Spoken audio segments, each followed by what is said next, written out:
But, gentlemen, sorry we have to go through this together, but a day that started with so much optimism for Tottenham ended with much more doom and gloom as they were beaten 3-0 by Nottingham Forest to add to their growing relegation fears and casting major doubt on the future of Igor Tudor.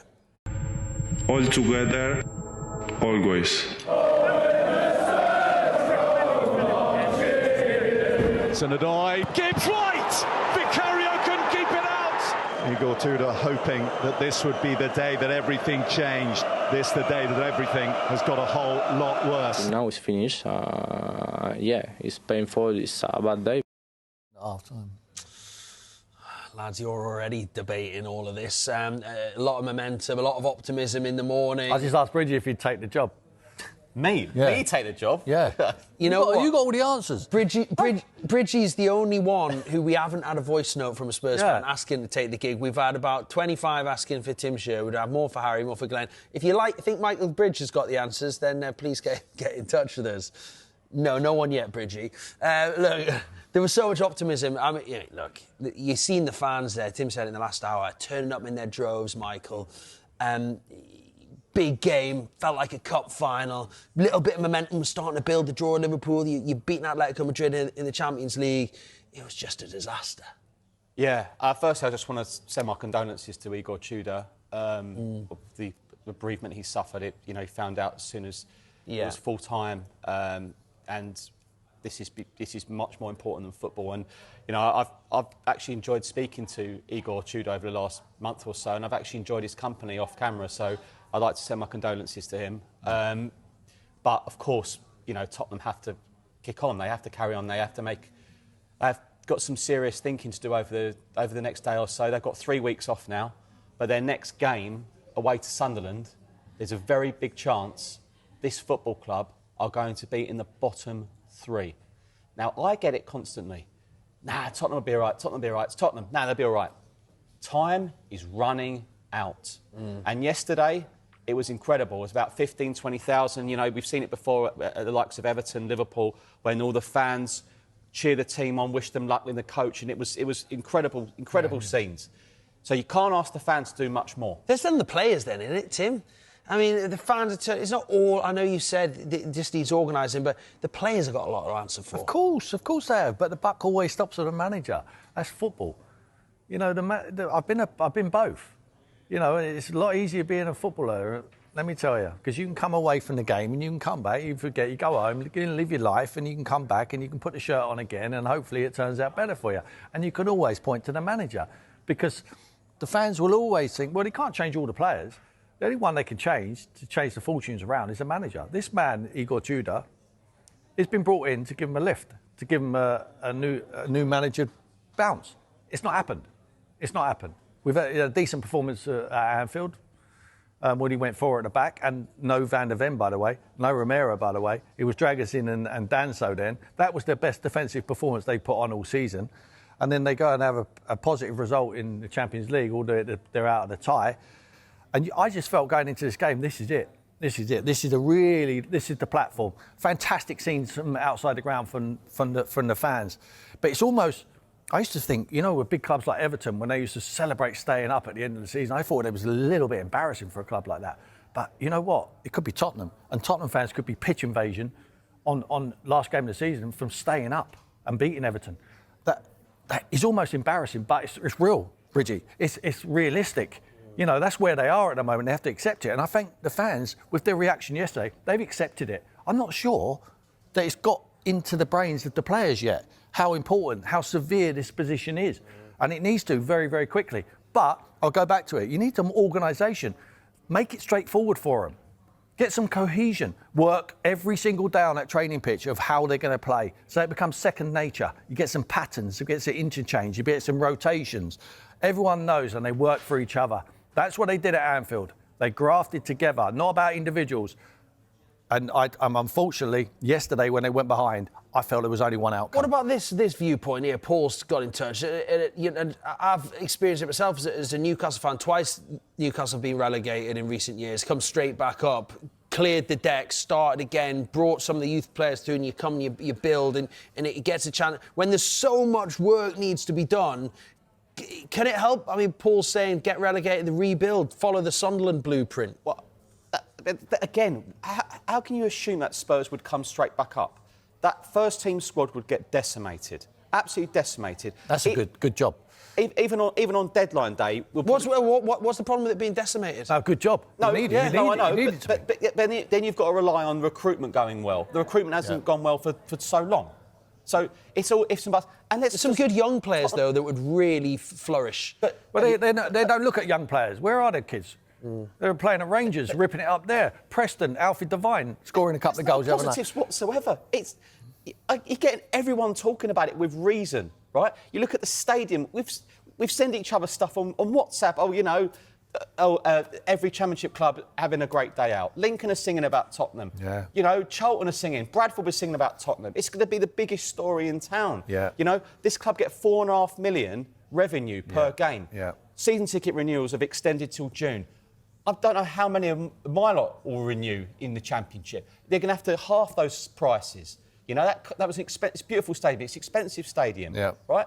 So I'm sorry, there are no positives to come from this. No. None. Let's get this out of the way. Yeah. Right? This club's been in Europe for 18 years in 21. Yeah. Antonio Conte, do you remember that famous rant 3 years ago? Yeah. Spurs were fourth. Yeah. Spurs were fourth. And last year it was acceptable that Spurs ended up being 17th because they had that beautiful, shiny Europa League. Yeah. This year they're back to 17th again. And my worry is that the current playing staff maybe have just got used to losing football matches a bit too much. So that's my concern. Do you change now? Tim's you've already said you would keep him up. So surely the writing's on the wall. You've got to make a change. I think they've got the quality enough to do it, but they have to realise the severity of the position of which the club are in and how great this football club is. And also, they need to stay to instructions. You can give them the instructions, you make it very simple for them, and they're capable of doing it. You don't put square pegs in round holes. You don't do that. You play them in the positions where you've seen them play, where I've seen them operate and perform. And there's a lot of times they haven't performed, but sometimes they're trying to do each other's jobs. Stick to your job. This is your job. That's his job in front. And everyone knows each other's jobs. So they know it's cohesion amongst the group. You understand the movements of why he's moving there. And when he does, we move in around here. Play to the strengths. Solanke, for me, and Richarlison are two ever-presents. Have to play. They have to play because they will chase things down. They will score. They can score goals. Richarlison, for sure. I want 11 Richarlisons in my team. Kolo Muani, give him the opportunity to play. He can be a real threat. Xavi Simons has to play. Especially on the back of what he did in Champions League. And all of a sudden, he leaves him out and he plays Pedro Porro. If you're Xavi Simons, you can't wait to go and play for Holland. I mean, get me away from here. I'm on a break. I mean, I can't believe I've played probably the best game I played in the Tottenham shirt, and the manager leaves me out and he plays a right back in my position further forward. It's mind-boggling, some of the decisions what he's making at the moment. We've got It's so straightforward. Spurs fans absolutely in their drove sending us messages, which is, guys, really appreciate your thoughts on all of that. There's a lot more to discuss when it comes to Spurs. So we'll speak to some Spurs fans in just a moment, get their thoughts. Finalysis has partnered with Sky Sports to empower fan opinion. On the Finalysis app, you share your player ratings, your manager ratings, and your opinions on everything to do with your club. So that Sky Sports can put fan opinion at the heart of their football coverage. Scan the QR code to download the Finalysis app. And Chris Cowlin, who's going to come on and join us right now. So, quick change Chris there in the bottom right-hand corner. Chris, how are you feeling today? Would you take anyone in the dugout other than Igor, or is the time for that passed? Pete, Tim, Michael, good morning to you. I tell you what, I think if you're not going to get the call, Tim, you might as well ring them and you know, just say, look, I'm here, ready to take this job. If you're that confident of keeping us up, because at the moment, I feel like we're a side, you know, very easy to play against, and we are a team getting well beaten at the moment. When you look at these 5 games in the Premier League under Igor Tudor, I don't see any improvements at all than what we had on, you know, with Thomas Frank, and that is a real statement there. When the team came out yesterday, Chris, like Tim said, very surprised that there wasn't this. A lot of the players that did so well against Madrid in the week, you know, aren't in there. Did the fans? Did you sort of all go, "Oh, what's this team?" Or what was your initial reaction when you saw the side? Absolutely, completely agree with what Tim said, and I echo so many sentiments of what Tim and Michael said so far this morning, because, you know, when you have a performance like Javi Simons did against Atletico Madrid on Wednesday, what on earth must or could he have done on Wednesday to not start that game against Forest? And particularly Igor Tudor has been very complimentary about his offensive work and his physicality. I felt like we really lacked physicality against Nottingham Forest. They were first to every single 50-50, second ball, etc. And, you know, you said about 11 Richarlisons earlier, Tim. I would say 11 Archie Grays, because Archie Gray is really putting a shift in at the moment. And he is showing a lot of these senior players up. And, you know, these players need to give absolutely more. And if the club feel that Igor Tudor is the right man, then this is another very, very wrong decision, and a terrible decision in my mind. And, you know, we've got 7 games left. We need saving at the moment, and I completely agree with what Michael said. I'm sitting here, and this isn't just a fan in me. This is being realistic and being very sensible about it. Where is the next point coming from? You know, what are the easy games? Because I go back to it again, the 4 games under Tudor so far that we've been beaten, you know, Arsenal, Fulham, Crystal Palace, Nottingham Forest, we just didn't get beaten. We got absolutely thrashed, and we got outplayed in every single one of these games. So I don't see improvements. Igor Tudor has to go. We have to have another throw of the dice at it and give it to someone, you know, like I said on here before Igor Tudor was appointed. You know, Michael, we were standing outside the stadium talking about who should be the manager, and I said then it should be a person coming in who knows the football club. And, you know, we need saving right now, and Igor Tudor is not the man, in my opinion. I mean, he's got to win 50. Whoever comes in now has to win 50% pretty much of the games. You haven't won a game in 2026 in the Premier League. So it's a big ask. It's a big ask. I understand what you're saying. Minimum 3 games to give any hope. Tim, it's back to sleepless nights. And I tell you what, all the fans, you know, get this, and all the fans, the reality has hit home that, you know, we could be playing Championship football next season. And as you guys will also said, and rightly said, I think that some of these players don't realise this. I don't think some of these people at the football club even realise the seriousness of this, because I think that the attitude amongst the people who work there and, you know, perform there is like, well, we're Spurs, it'll be all right, we'll get out of this. But, you know, these are hard games. You need to be giving absolutely everything. You need to be putting your life on the line like it depends on it. And did we see that yesterday? No, we didn't. I looked at Wolves the other day when they got that point at Brentford. Rob Edwards can't wait to win that Championship next year.